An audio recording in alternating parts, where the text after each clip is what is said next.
जय माता दी साथियों, मैं नरेंद्र विश्वकर्मा आप सभी का अपने इस चैनल नरेंद्र विश्वकर्मा में हार्दिक स्वागत करता हूं। आज मैं आपको संश्लेषण व विश्लेषण विधि को समझाने का प्रयास करूंगा।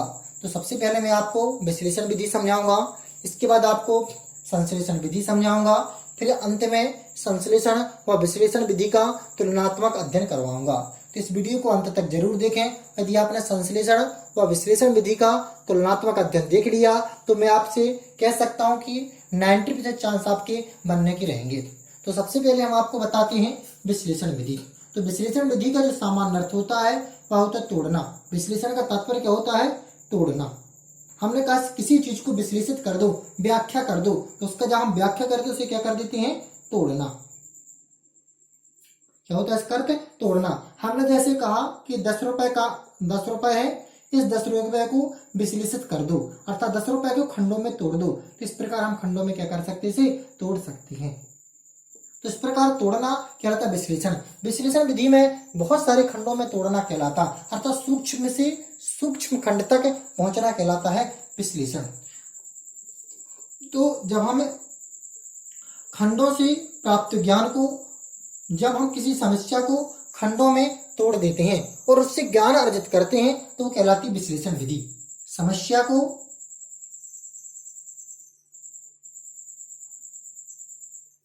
खंडों में तोड़ना, समस्या को खंडों में तोड़ना, ये क्या कहलाती है? विश्लेषण विधि कहलाती है। हम किसी भी समस्या को खंडों में तोड़ देते हैं और फिर उससे जो ज्ञान अर्जित करते हैं तो यह विधि कौन सी कहलाती है? विश्लेषण विधि कहलाती है। अब विश्लेषण विधि जो है, अब विश्लेषण विधि के हम देखते हैं सूत्र। तो विश्लेषण विधि और संश्लेषण विधि के जो सूत्र होते हैं एक दूसरे के अपोजिट होते हैं, क्योंकि संश्लेषण और विश्लेषण विधि एक दूसरे की पूरक विधि हैं। इसलिए यदि आपने विश्लेषण विधि का सूत्र याद कर लिया तो संश्लेषण विधि का सूत्र आपको याद हो गया समझो। तो क्या होता है कि जब हम पेपर में बैठते हैं तो विश्लेषण विधि का जो सूत्र होता है लगने लगता है कि ज्ञात से अज्ञात की ओर है। हमें तो पता होता कि ज्ञात से अज्ञात या फिर अज्ञात से ज्ञात है, ये तो सभी को जानकारी होती, लेकिन कंफ्यूजन उत्पन्न होने लगती कि जो विश्लेषण विधि है यह ज्ञात से अज्ञात है कि अज्ञात से ज्ञात है। तो इसके लिए आपको कुछ नहीं करना है, एक सुंदर सा ट्रिक याद रखना है। यदि आपको यह ट्रिक याद रहेगा तो आपको विश्लेषण विधि लाइफ टाइम आपको याद रहेगी। तो जो विश्लेषण विधि का ट्रिक है यह है, आज प्रमाण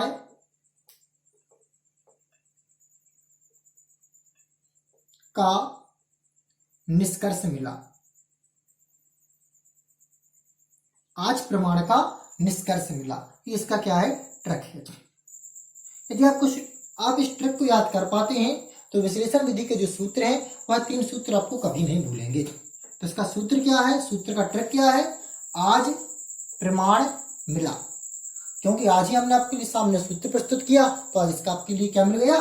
प्रमाण मिल गया। इससे 3 सूत्र बनते हैं। पहला आ से बनता है अज्ञात से ज्ञात की ओर। तो विश्लेषण विधि का जो सूत्र होता है वह कहां से कहां की ओर होता है? अज्ञात से ज्ञात की ओर। फिर इसके बाद होता है दूसरे नंबर पर है प्रमाण, तो प्रमाण से निष्कर्ष की ओर। प्रमाण से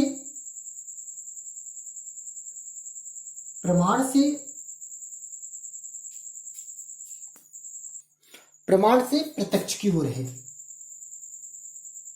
प्रमाण से प्रत्यक्ष की ओर। और लास्ट में आपका है निष्कर्ष। तो निष्कर्ष से क्या बन जाता है? निष्कर्ष से अनुमान की ओर या तथ्य की ओर भी कह सकती है। तो विश्लेषण विधि के 3 सूत्र हैं। सूत्र याद करने के लिए सबसे बेस्ट ट्रिक है आज प्रमाण का निष्कर्ष मिला। तो आज से हो जाएगा विश्लेषण विधि में जो सूत्र चलता है यह कहां से की ओर चलती है? यह अज्ञात से ज्ञात की ओर चलती है। जैसे हमें 10 रुपए का सिक्का मिल गया, हमने कहा इसे टुकड़ों में तोड़िए, तो हमें ज्ञात नहीं कि हमें किस प्रकार तोड़ना है, इसे किस प्रकार विश्लेषित करना है। तो हम सबसे पहले क्या होता है? अज्ञात होता है। जब इसे तोड़ देते हैं तो हमें ज्ञात हो जाता है किस प्रकार इसे तोड़ा जाता। तो यह कहां से कहां की ओर चलती है? अज्ञात से ज्ञात की ओर, प्रमाण से प्रत्यक्ष की ओर। हमें तो प्रमाण प्राप्त होता है, किसी तोड़ने पर 10 प्राप्त होगा, लेकिन हमें प्रत्यक्षीकरण नहीं होता है। तो कहां से कहां की ओर चलती है? प्रमाण से प्रत्यक्ष की ओर, निष्कर्ष से अनुमान की ओर। हमें यहाँ पर 10 मिल गया, फिर हम अनुमान या तर्क या तथ्य जो लगाते कि किस प्रकार से तोड़ना है। तो कहां से कहां की ओर चलती है? निष्कर्ष से निष्कर्ष अनुमान की ओर। तो विश्लेषण विधि की जो चरण या पद है वह 3 है। विश्लेषण विधि के सूत्र कितने होते हैं? 3। अज्ञात से ज्ञात की ओर, प्रमाण से प्रत्यक्ष की ओर, निष्कर्ष से अनुमान की ओर। अब देखते हैं विश्लेषण विधि के पद। तो विश्लेषण विधि के पद भी मुख्य रूप से 3 होते हैं। कितने होते हैं? 3। पहला पद होता है समस्या का प्रस्तुति करना। हम सबसे पहले क्या मिलता है? क्वेश्चन मिलता है। जैसे हमने कहा 10 को विश्लेषित कीजिए, तो यह की समस्या इसकी क्या हुई? हमारे सामने प्रस्तुति हुई। तो ये सबसे पहला पद क्या होता है? समस्या की प्रस्तुति। जब हमें समस्या में कि इसे क्या करना, हमें तोड़ना है, तो जब हमें तोड़ने के लिए कहा जाएगा तो हम इसकी क्या करेंगे? अनुभूति करेंगे। तो दूसरा इसका चरण होता है समस्या की अनुभूति। क्या होती है कि अनुभूति, हमें इसे किस प्रकार तोड़े। और तीसरा चरण होता है जब हमें अनुभूति हो जाती है, तर्क लगा लेते हैं कि हम इसे 5+5 में तोड़ सकते हैं, तो फिर तीसरा आता है समस्या का विश्लेषण। तो विश्लेषण विधि के 3 पद होते हैं: समस्या की प्रस्तुति, समस्या की अनुभूति, समस्या का विश्लेषण। अब आपके सामने इसके 3 पद क्लियर हो चुके हैं। विश्लेषण विधि में यह जानने से पहले, इसके गुण और दोष समझने से पहले थोड़ा सा यहाँ पर पहुंचते हैं अपन विश्लेषण विधि पर। यह जो विधि है यह वैज्ञानिक विधि है, यह मनोवैज्ञानिक विधि है, और यह जो विधि है यह रेखागणित में सर्वाधिक प्रयोग की जाती है। और रेखागणित में कहां पर प्रयोग करते हैं सर्वाधिक? रेखागणित की प्रमेयों को सिद्ध करने के लिए। अब आपको मैं सब इसके पहले कि इसके गुण व दोष बताऊं, सबसे पहले एक मैं एग्जाम्पल बता रहा हूं। इस एग्जाम्पल को आप समझें, फिर आप स्वयं बता देंगे कि इसके गुण या दोष क्या है। तो जैसे कि मैंने एक सवाल लिया, 4/2 भागे 2/4। हम इसी सवाल को विश्लेषण विधि से हल करें, तो विश्लेषण विधि से हल करेंगे तो 4/2, फिर भाग के स्थान पर गुणा करेंगे और ये चला जाएगा ऊपर और ये आ जाएगा नीचे। फिर इसे हम क्या कर देंगे? हल कर देंगे और डायरेक्ट करेंगे इसे 4 का 4 में गुणा करें तो 16 और यहाँ पर आ जाएगा। अभी अपन विश्लेषण से नहीं, संश्लेषण हो गया, तो विश्लेषण से करेंगे तो इस प्रकार करेंगे और अब कहीं जाकर अंत में क्या हमें प्राप्त होगा? आंसर प्राप्त होगा। और फिर इसे हम काट देंगे तो क्या प्राप्त होगा? हमें आंसर प्राप्त होगा। ये हमने किससे किया हल? विश्लेषण से। इस सवाल को देने वाली विधि से हल किया। अब यदि हम इसे संश्लेषण से हल करें तो संश्लेषण से हल करेंगे तो क्या प्राप्त होगा? हमें सवाल दे दिया गया। वैसे मैं आपको बता दूं, विश्लेषण विधि का सर्वाधिक प्रयोग रेखागणित की प्रमेय सिद्ध करने के लिए किया जाता है। मैं आपको समझाने के लिए एग्जाम्पल तौर पर बता रहा हूं कि विश्लेषण विधि में इस प्रकार किया जाता है।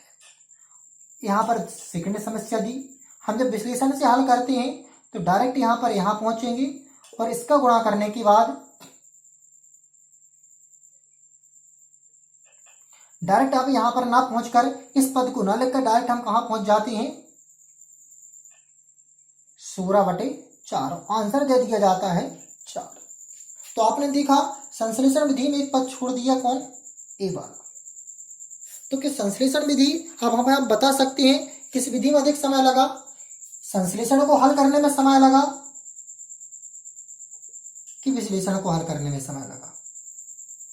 तो आप कहोगे सबसे पहला इसमें अब देखें गुण क्या बनेंगे। यदि सवाल आपने अच्छे से देखा तो सबसे पहला गुण बनेगा कि इसमें क्या होती है? वैज्ञानिक विधि है, क्योंकि इसमें एक एक पॉइंट क्लियर होती है। वैज्ञानिक विधि है। दूसरा क्या होगा? छोटे बच्चे जैसे आपको प्राइमरी में पढ़ाना है तो इस विधि से अच्छी तरह समझेंगे कि इस विधि से अच्छी तरह समझेंगे। तो छोटे बच्चों को समझाने के लिए उपयोगी है, तो छोटी क्लास के लिए उपयोगी है।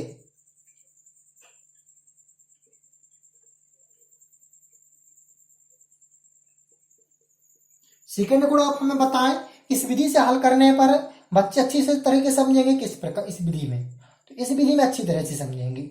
इस विधि में अच्छी तरह से समझेंगे तो इससे ज्ञान प्राप्त कैसा होता है? इससे स्थायी ज्ञान की प्राप्ति होती है।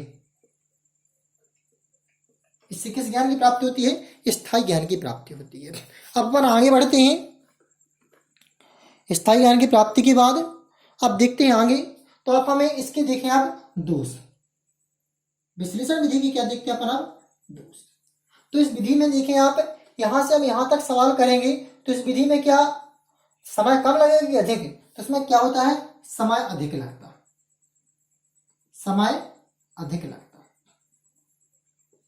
किस विधि में? विश्लेषण विधि में। इसके बाद सेकंड दोष इसका क्या है? इसमें क्या बच्चे को तर्क करने मिलेगा? यहां से डायरेक्ट हम यहां पर आगे बता दिए, तत्काल करते गए, कहीं कोई क्वेश्चन उत्पन्न हुआ तो बच्चे को तर्क करने नहीं मिलता है, तर्क करने नहीं मिलता। ठीक है ना।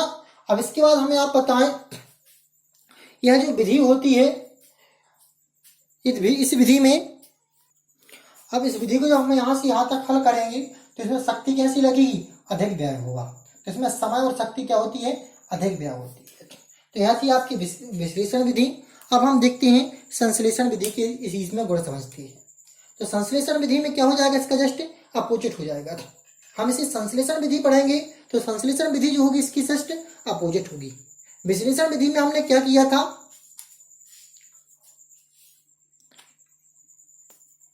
हम देखते हैं संश्लेषण विधि। तो संश्लेषण का जो सामान्य अर्थ होता है वह होता है जोड़ना। क्या होता है? जोड़ना। इसमें समस्या के से जो खंड प्राप्त होते हैं वह जुड़कर उन्हें जुड़कर क्या करते हैं? ज्ञान प्राप्त करते हैं। इसमें इस प्रकार 1 धन 1 धन 1 धन 1 धन 1 इस प्रकार समस्या टुकड़ों में टूटी हुई मिलती है और इसे टोटल जोड़कर हम क्या कर देते हैं? एकत्रित कर देते हैं। और तो समस्या को जोड़ने से जो ज्ञान प्राप्त होता है वो कहलाती है संश्लेषण विधि। संश्लेषण विधि जो होती है यह विश्लेषण की जस्ट अपोजिट होती है। यह एक भी कह सकते हैं कि संश्लेषण और विश्लेषण विधि एक दूसरे की पूरक होती हैं। इसके बाद आगे बढ़ते हैं तो समस्या, इसमें जो इसके जो सूत्र होते हैं संश्लेषण विधि के सूत्र, यह विधि के विश्लेषण की क्या होती है? Just opposite. तो विश्लेषण विधि में हमने सूत्र दिया था, आज प्रमाण का निष्कर्ष मिला। तो इसके जस्ट जो 3 सूत्र थे इसके अपोजिट बनेंगे। यह अज्ञात से ज्ञात की ओर थी, तो संश्लेषण विधि हो जाएगी ज्ञात से अज्ञात की ओर। यह आपकी विश्लेषण है प्रमाण से प्रत्यक्ष की ओर, तो संश्लेषण हो जाएगी प्रत्यक्ष से प्रमाण की ओर।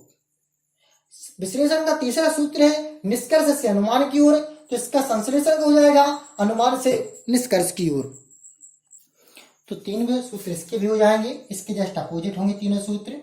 ज्ञात से अज्ञात की ओर, प्रत्यक्ष से प्रमाण की ओर, अनुमान से निष्कर्ष की ओर। अब इसके जो पद होंगे यह भी इसके ही पद होंगे, समस्या की प्रस्तुति, समस्या की अनुभूति, समस्या का संश्लेषण या समस्या को हल करना।